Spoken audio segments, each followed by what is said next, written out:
Chapter 1. The Winter Market and Ulterior Chimes. Each year, when the month of Shelgria arrived, the town of Crame, located about an hour's walk from Serendia Academy, would host a pre-solstice winter market.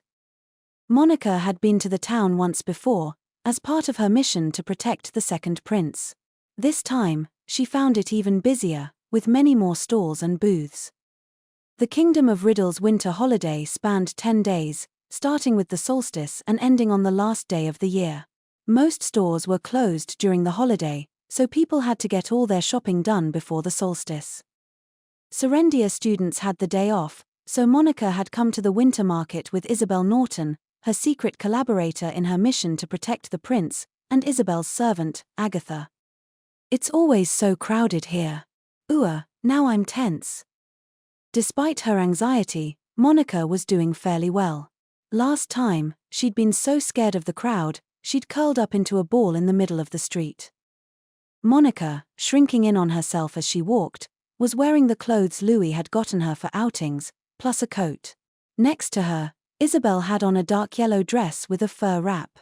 Agatha, too, was dressed for going out, having shed her servant clothing for a chocolate brown outfit. They'd traveled to Crame that day so that Isabel could get her shopping done.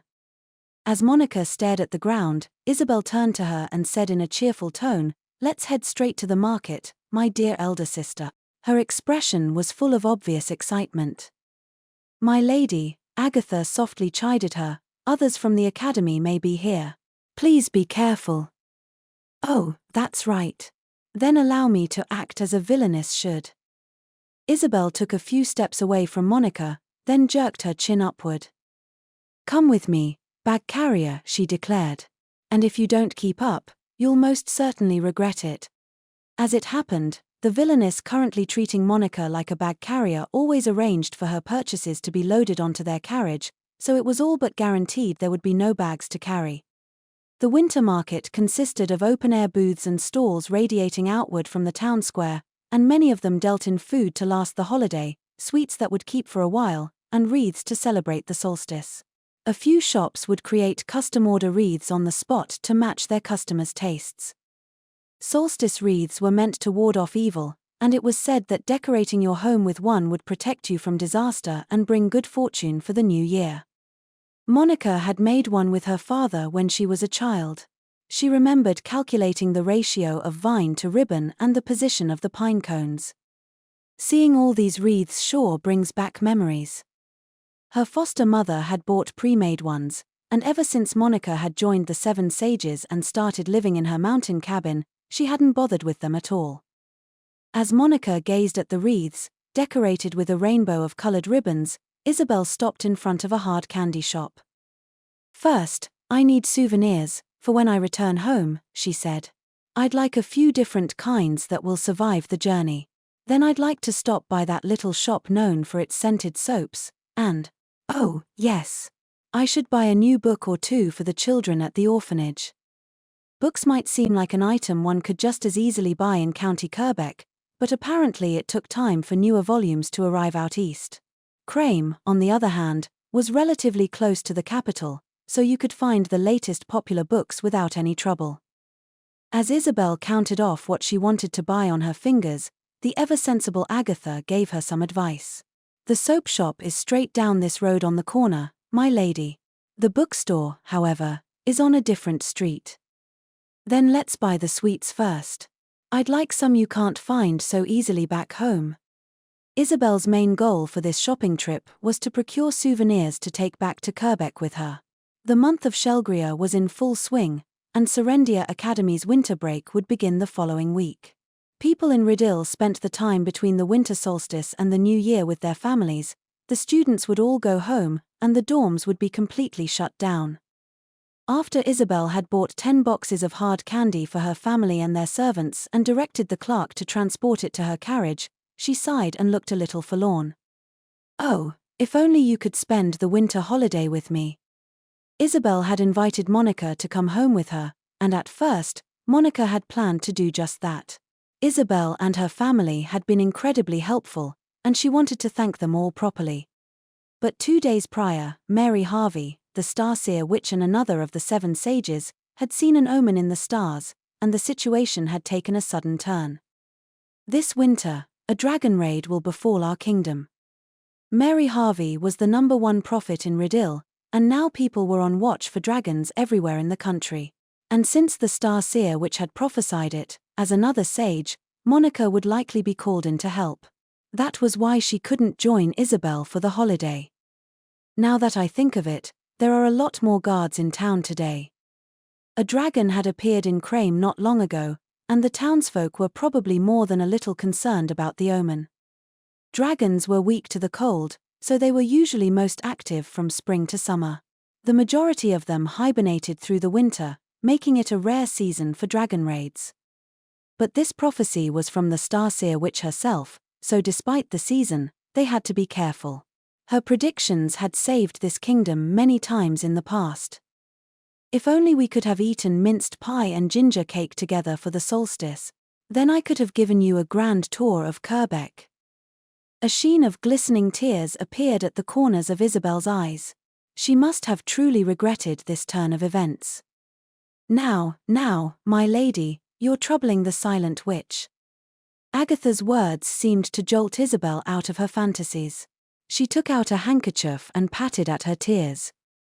Oh, dear me. A villainess mustn't let herself cry so easily. All her tears must be fake. That, sounds like a pretty strict rule, remarked Monica with a shudder. Isabel rallied herself and put on a sharp expression, the very image of a refined noble girl. I apologize for my embarrassing display, she said. I would still like very much to enjoy the holiday with you, but the threat of a dragon raid is of utmost importance right now. The eastern regions of the Kingdom of Riddle, starting with County Kerbeck, were known for their especially frequent dragon raids. The history of Kerbeck was filled with battles against dragons, and Isabel, Count Kerbeck's daughter, knew the terror of these raids far better than even Monica did. Seeing her friend's forlorn expression, Monica awkwardly spoke up. I think they want the 7 sages to help the dragon knights, so I might, be dispatched near where you live, Lady Isabel. Oh, my, yes. Should that happen, please do come pay us a visit. We shall rally the full might of our forces to support you in exterminating the dragons. Oh, no. I'll be fine, so please prioritize protecting your lands instead, mumbled Monica. Then Agatha, still wary of their surroundings, whispered my lady into Isabel's ear. The latter quickly dropped her friendly look and angled her chin up and away in an expression of disgust. In a clear, ringing voice, she said, I can scarcely stand it. To think a lowly girl like you will be in the same house while I am trying to enjoy the holiday with my family in peace and quiet. It beggars belief that you are somehow related to us. Why, you'd be better off in the stables. You Monica was taken aback by the sudden change in her friend's behavior. Without moving her head, Agatha caught Monica's eye. The 2 girls behind me to the right are academy students. It seems they noticed Lady Isabel. The maid was keeping a constant eye on those around them in order to prevent Isabel and Monica's relationship from being exposed. She whispered to Isabel, "What shall we do?" Isabel cast her eyes down in thought, then spoke carefully. I would truly like to spend a nice, leisurely time with my elder sister. But just to be safe, we should split up for now. Is that all right with you? Yes. Monica nodded. Isabel twirled an orange curl around one finger, then said her next words clearly enough to carry.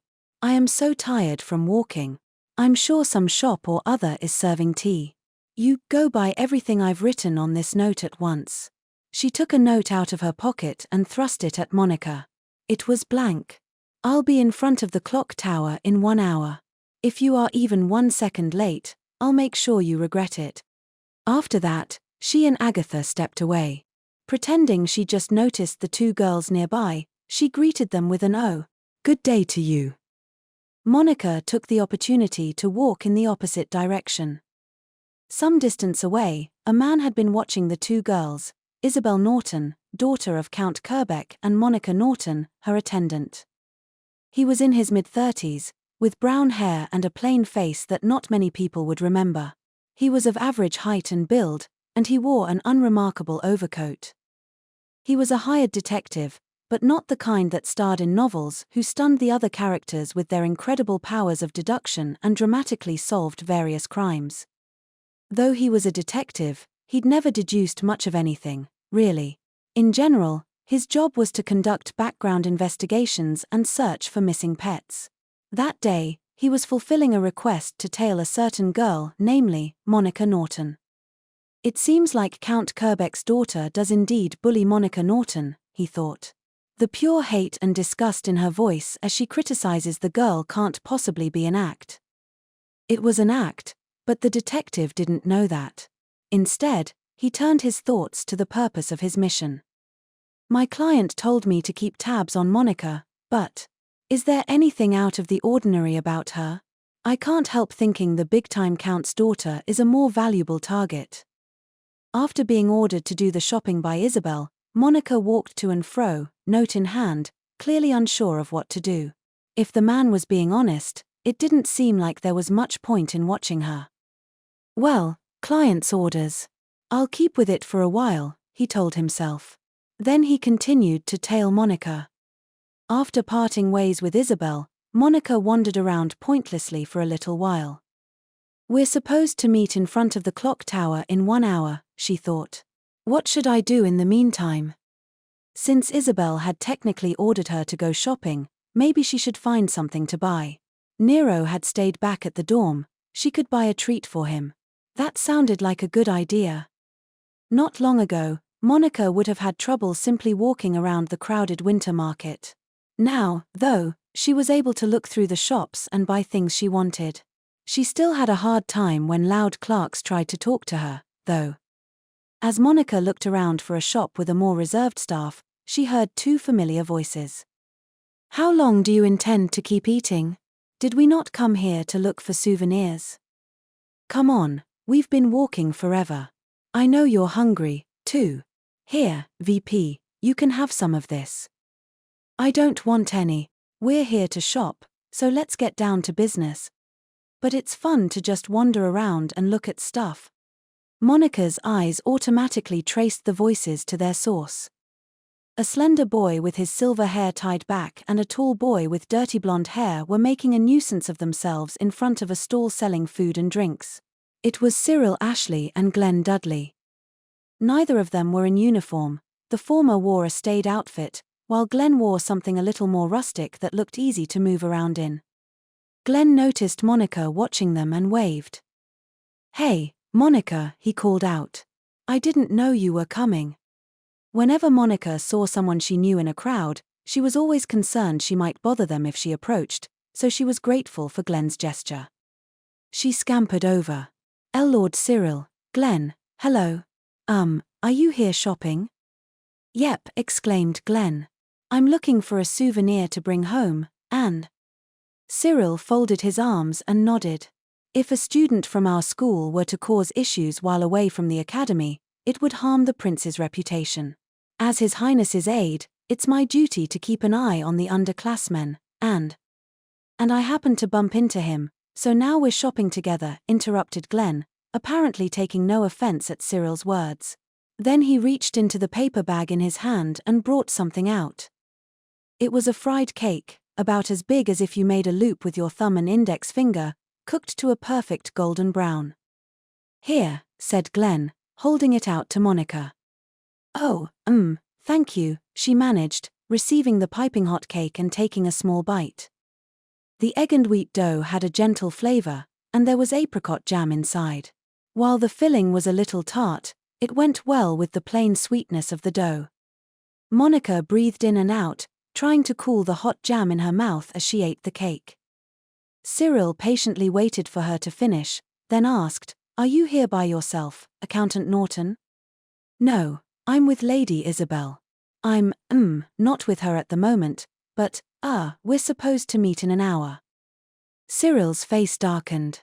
I can't say I like the idea of a female student going off on her own. In that case, you should stick with us until you have to meet back up with her, said Glenn. No problem, right? Let's go shopping, Monica. We could use a girl's advice. Monica's face tensed. A girl's advice, she thought. She was well aware her tastes were very different from those of most other girls. Advice? About what? She asked with trepidation. Cyril and Glenn responded at the same time. What would be a good souvenir for a lady? What kind of gift would make a girl happy? By now, even Monica knew that most girls didn't want grimoires or books on mathematics. She tilted her head and hummed in thought. You want to buy a souvenir for, a girl? Yep, replied Glenn. Why see, I've got 2 little sisters, and they keep pestering me to bring them something when I come home, something stylish and cute, they said. Stylish and cute. That was more Lana's wheelhouse. Monica rubbed her temple with her fingers, wondering what her friend would buy in this situation. Lana likes makeup and accessories. Oh, and the other day she said she wanted perfume. Monica didn't know how old Glenn's sisters were, but she got the feeling they were a little young for perfume. Then she remembered something. Hadn't Isabel just been talking about a popular shop that sold scented soap? She started. Then, what about some soap? It, smells good, I heard. Lady Isabel wanted some, too. Monica was a little sad she couldn't recommend it with more confidence. She had never used it herself, after all. But this was still the best suggestion she could come up with. Glenn popped another fried cake into his mouth and chewed it. He crooked his head to the side and thought for a moment, then said, Why does soap have to smell good? It's just supposed to make you less dirty, right? It's better than it smelling bad, said Cyril. Soap made the old way has a particular odor, and I hear a lot of people can't stand it. And don't talk while you eat. It's bad manners. Glenn nodded and continued munching on his cake.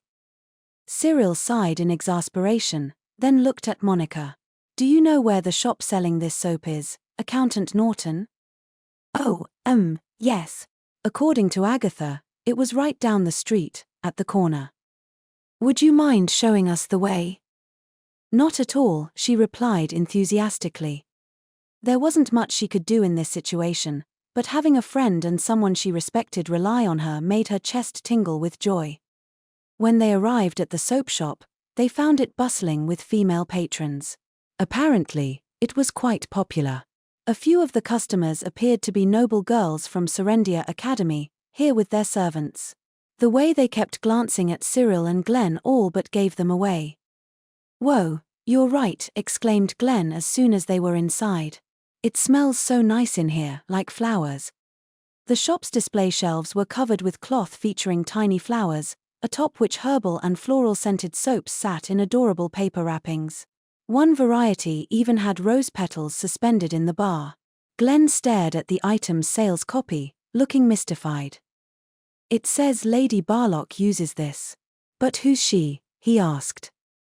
The Countess of Barlock, I would assume, answered Cyril. I hear she's famous in high society for her extensive knowledge of beauty products. Glenn nodded, then picked up one of the bars with flower petals in it. Then I'll go with the ones she likes. I bet my sisters will love it. Don't you have 2 sisters? Shouldn't you buy 2? Glenn looked away from Cyril and muttered, but just look how expensive they are. I was thinking I could just cut it in half and rewrap them. That would be dishonest. Buy 1 for each. I dunno. If I spoil them like this, I bet they'll just demand more, complained Glenn as he picked up a second bar. Leaving him aside, Cyril examined a bar of lavender soap. I wonder if he's planning to give it to Claudia, thought Monica. Cyril caught her staring and began to fidget. Speaking rapidly, he said, This is, well, lavender is rare back home, so. Oh, yes, she stammered. I think it's a good scent, too. Monica thought it was better to choose a scent you liked yourself, rather than relying on the recommendation of some famous countess.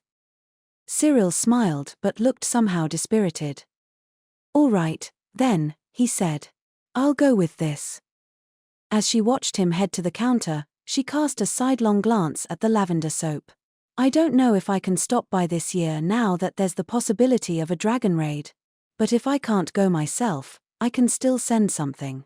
Yeah, that's a good idea. Monica picked up 2 bars of lavender soap and lined up at the counter.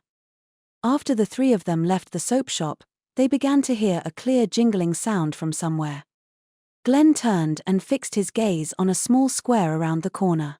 Oh, it's ulterior chimes. In the middle of the square stood a pole about as tall as an average adult.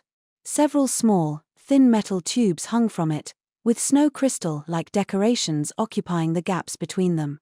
As the northerly wind blew past, the tubes swayed and hit the other ones, causing a pretty jingling noise. The origin of ulterior chimes was a certain legend about an ice spirit named Ulterior who lived a long, long time ago. Although Ulterior was a high spirit, she was quite weak, and before long she was on the verge of disappearing forever.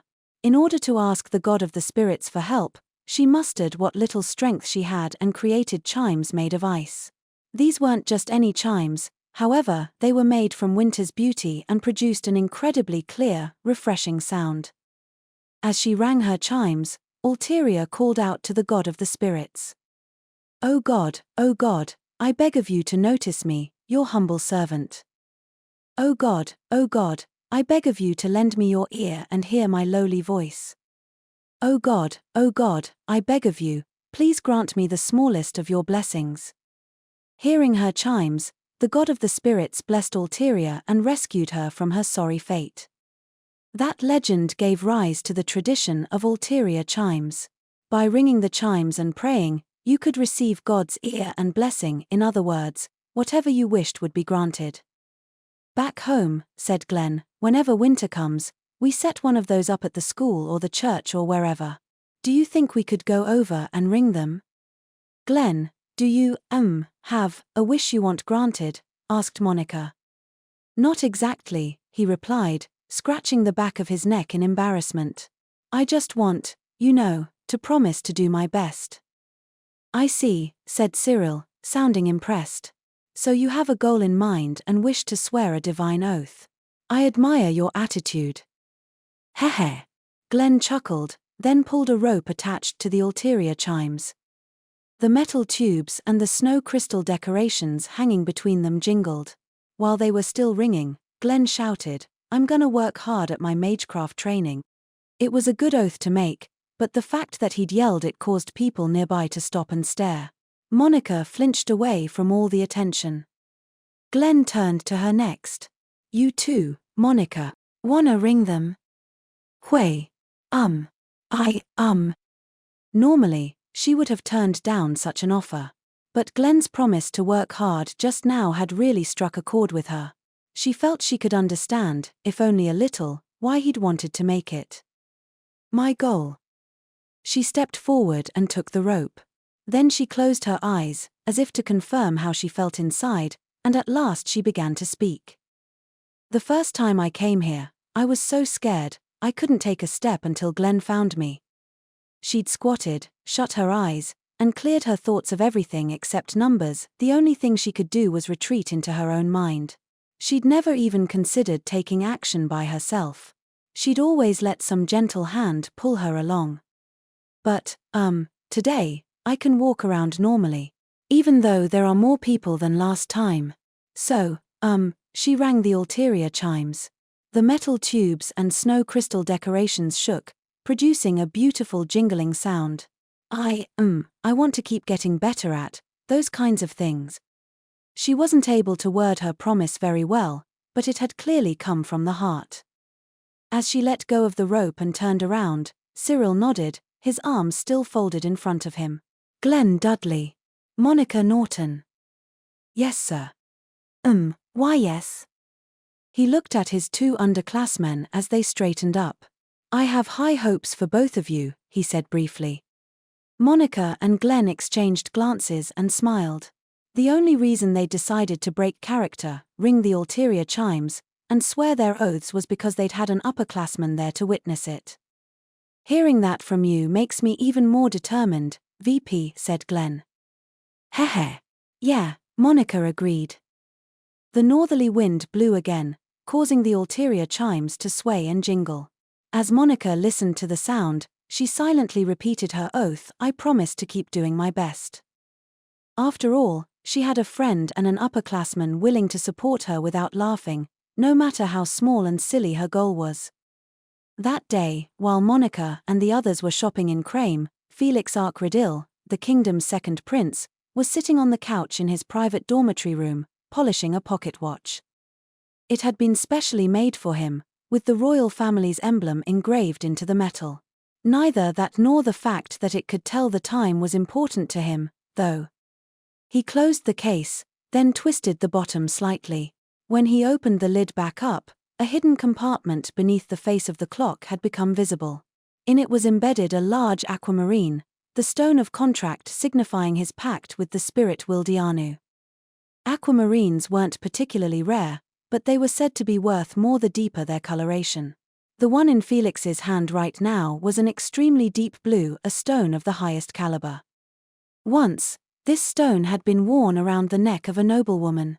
He'd heard she had beautiful blue eyes, the exact color of the stone. Felix didn't know much about her, but he'd once seen eyes that were every bit as beautiful and blue as hers had been. Though he'd never see them again, now. Felix closed the pocket watch's lid and opened a drawer in his desk. Just like the watch, it had a two-layered construction with a hidden space underneath a false bottom. He took out a few pieces of paper he'd stowed away in the secret compartment. It was a half-written thesis on a certain magecraft formula, penned by none other than the prince himself. I guess it's time to get rid of this. If he seriously intended to ascend the throne, such essays would be unnecessary. Political influence and linguistic ability were the main skills demanded of the second prince, not knowledge of magecraft. Are you just going to stop looking? A young girl's confused words flashed through his mind. Felix smiled thinly. Resignation was written all over his face. That's right. This was something he'd have to let go of if he wanted his wish to come true. That was what he told himself, anyway, as he brought the papers over to the furnace to burn them. Behind him, Wildianu, who had taken human form in order to sort the prince's mail, spoke up, his tone reserved. "Master, there's a letter for you from Duke Clockford." "Let me see it." Felix put the sheaf of paper on the edge of his desk, then unfolded the Duke's letter. The contents were about what he'd expected. "Diplomatic work," he said to the spirit. "A group of envoys from Farfolia is visiting the Duchy of Renberg, and he wants me to entertain them. If I recall, the Duke of Renberg is Missy Lion Hyatt's father, yes." Duke Clockford's orders were twofold. First, once winter break began, he was to head to the Duchy of Renberg and hold diplomatic talks with the Kingdom of Farfolia, achieving favorable results for Ridil. Second, he would stay at the Duke's estate and deepen his relationship with Elian, one of his marriage candidates. Farfolia, an agricultural nation, was located to the southeast of Ridil.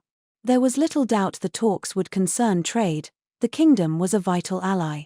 And given Ridil's unstable relationship with the Empire, if Farfolia were to side with them instead, it would put Ridil in an extremely poor position. He would need to be an excellent host to the envoys, strengthening their nation's relationship while arranging trade deals that would benefit Ridil. And I'll have to see Missy Lion on the side, I suppose. With Felix staying at her family's estate, Elian would surely be in very high spirits. Of the prince's marriage candidates, she was Duke Clockford's favorite, and having earned his seal of approval at the ball following the school festival, she was acting like she and Felix were already engaged. It's not that the Duke likes her personally, though. He probably just supports her because her father is so easy to control. Whatever the case, Felix's winter break was shaping up to be quite a drag. The air at the academy was practically electric with excitement as all the students prepared to head home. Cyril seemed particularly thrilled this year. He'd been happily counting down the days until break began. Must be nice, thought Felix with a tinge of envy. Sighing, he read through the rest of the letter, but when he reached the final sentence, his eyes shot open in surprise. "Master?" asked Wildianu worriedly. Wildianu, great news." The light had returned to his blue eyes, and his hands trembled with joy as they held the letter. He looked down at his thesis on the edge of the desk. It was something he'd decided to give up on, needed to let go of, had to burn. It wasn't necessary to achieve his goal. But I may never get a chance like this again. He sat down at his desk, took out a feather pen and a jar of ink, and set to work on his unfinished thesis. "Master?" asked Wildianu.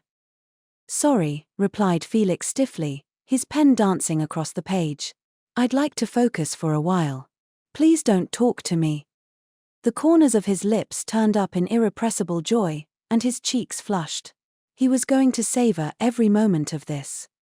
During the holiday, I'll get to meet the Silent Witch, Lady Everett herself. After their shopping trip to Crame, Monica returned to the academy with Isabel. She walked through the girls' dorm, clutching the lavender soap to her chest as she headed for her attic room. She was going to give the 2 bars of soap to her foster mother and their housemaid as thank you gifts for taking care of her. She hadn't been to visit them since she became a sage, but she was hoping to stop by if she could find the time that year. Miss Hilda lives in the capital, so if I have time before the new year, I can probably pay her a visit. As a sage, Monica was required to attend the week-long New Year's celebration at the castle. The previous year, she'd been so absorbed in developing a new magecraft formula, she'd completely forgotten about it. In the end, Louie had used flight magic to race to her cabin in the mountains shortly before the new year. He'd then rolled her up in a big mat and had taken her to the castle by force. Just the memory of it sent chills down her spine. That was really scary. As she reflected on this, she climbed the ladder to her attic room and pushed up the door. "OOF. Nero, I'm back. Welcome home." But the one greeting her as she crawled up through the doorway wasn't Nero, and it wasn't Ryn, either. Instead, it was a monocled man sitting on the window frame with his legs neatly crossed and his long, chestnut-colored hair done up in a braid. This was Louie Miller, the barrier mage and another of the 7 sages. Louie was the one responsible for the defensive barrier surrounding Serendia Academy, which meant he could enter the school even without permission, at least temporarily. There was a significant risk that someone would spot him, however. Louie was normally a very careful man, so the fact that he'd braved that risk to come here in person was a very bad sign indeed. Monica blanched and trembled. Today, wasn't the New Year's ceremony, was it? Normally, the man sitting on the windowsill would have said something like, "Are you sleeping with your eyes open, my fellow sage?" But this time, he spoke in a grave tone and got directly to the point. "Things have taken a very bad turn," he said. Louie was the kind of man who, even when things went south, tended to smile like he had everything under control, or else desperately laugh it off. His solemn expression meant things weren't just bad, they were terrible. Pushing up his monocle with one finger, he explained. "Lady Monica Everett. You have been summoned in your role as the Silent Witch to protect our kingdom's second prince, Felix Ridil. Isn't that, well, what I'm doing right now?" She was, at that very moment in fact, on a mission to guard the prince while concealing her identity. Monica had been prepared for the worst, so this revelation left her feeling oddly disappointed. But Louie, his expression still grave, shook his head. "I'm not talking about your secret mission. This is an official assignment." "Huh." In the coming days, a group of envoys from the Kingdom of Farfolia will be visiting the Duchy of Renberg. Diplomatic negotiations are set to take place there, and it's been decided that the second prince will participate. Felix was often present at diplomatic talks with neighboring nations. He'd been participating in such events ever since his early teens, and he'd secured several very important deals. Since the duchy is in the southeast, there is a danger it will be subject to dragon raids. Quickly understanding the situation, Monica felt her face tense. "You mean I'm to protect him, at the talks?" she asked. "That's right. And since this is an official mission, you must show yourself before the prince and act as the Silent Witch would." Monica was speechless. Louie heaved a sigh. "And even worse." "It gets worse." "It does indeed. My idiot pupil will be joining you to protect him." Louie's pupil was one of the people she'd just been out shopping with in Crame, Glen Dudley. And he had no idea she was a sage. But why? How did this? Originally, this job was supposed to fall to you and me.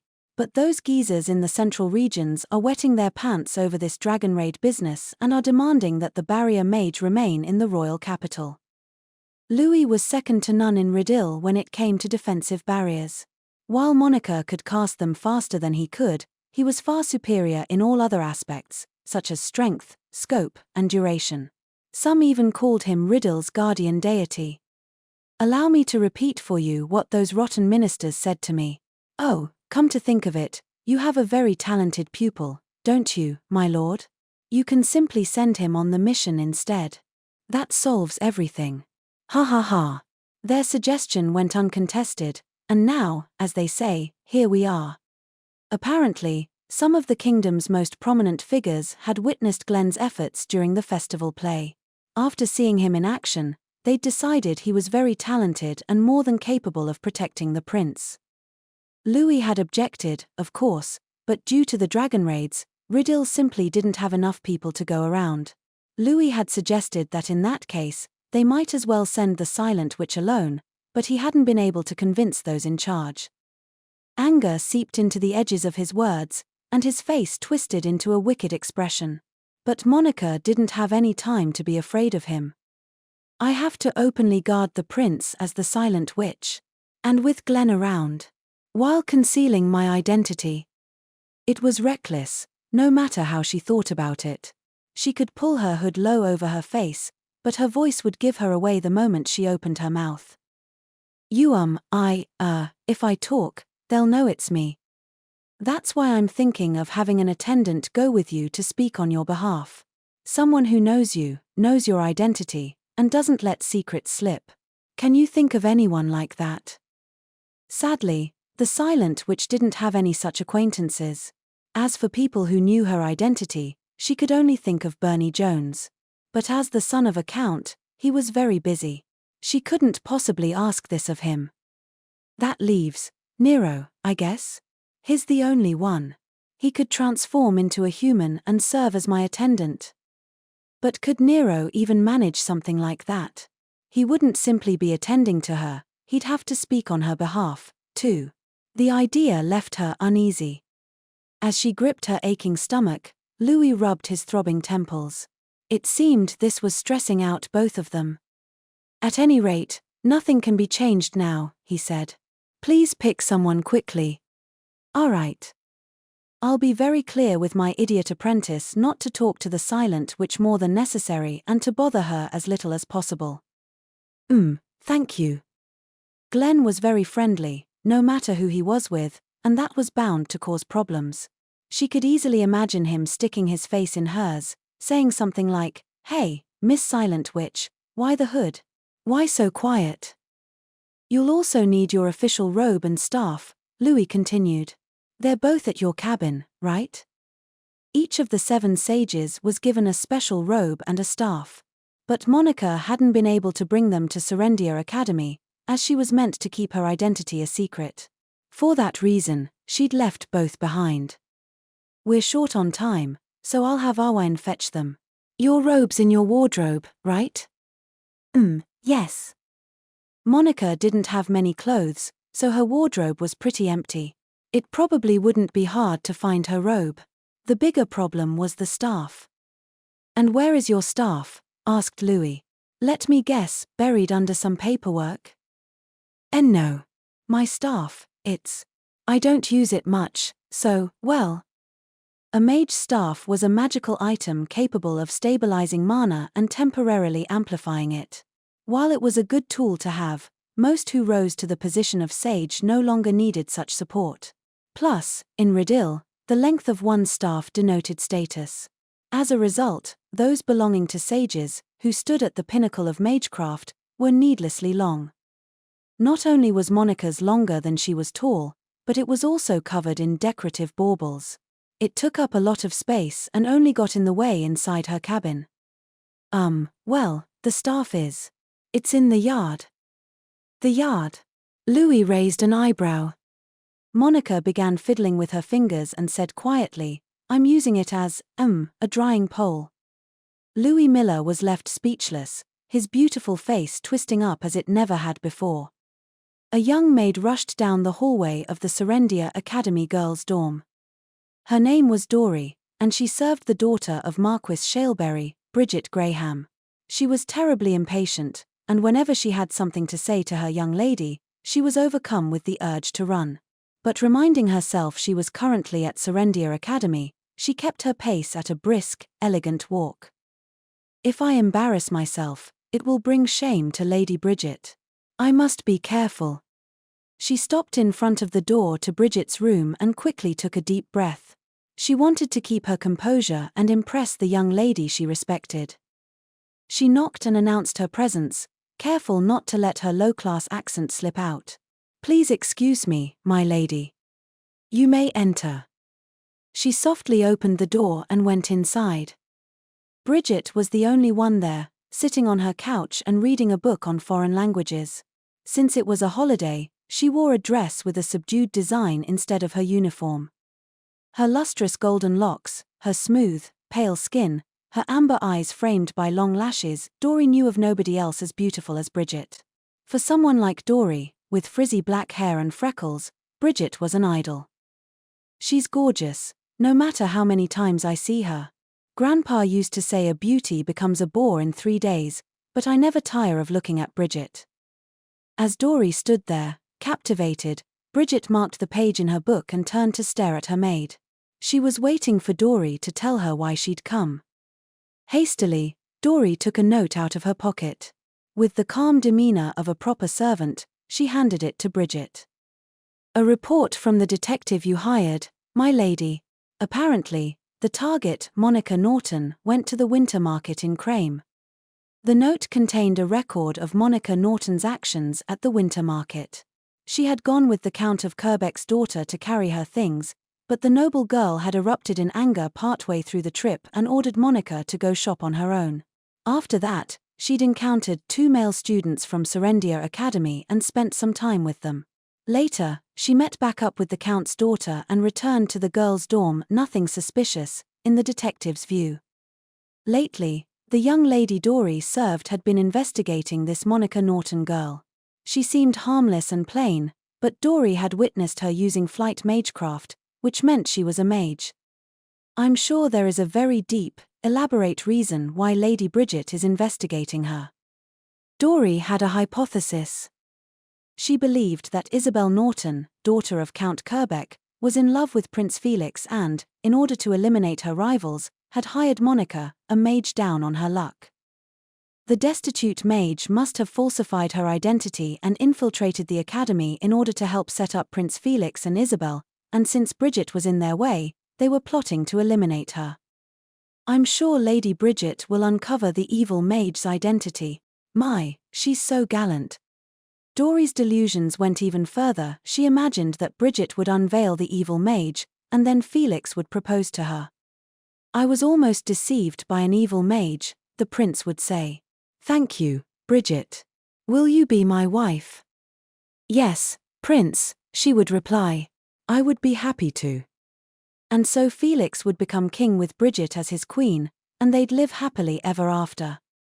While Dory was busy dreaming up ever more fantastical scenarios, Bridget finished reading the note and handed it back to her. "Destroy this," she said. "Make sure nobody can use it as evidence." "Of course, my lady." "And have the detective watch Monica Norton during winter break as well. It's very likely she'll show her true colors once she's outside the academy." Then Bridget went back to reading her book, as if nothing had happened. Dory, who had been basking in her fantasies, immediately reverted to being a capable maid.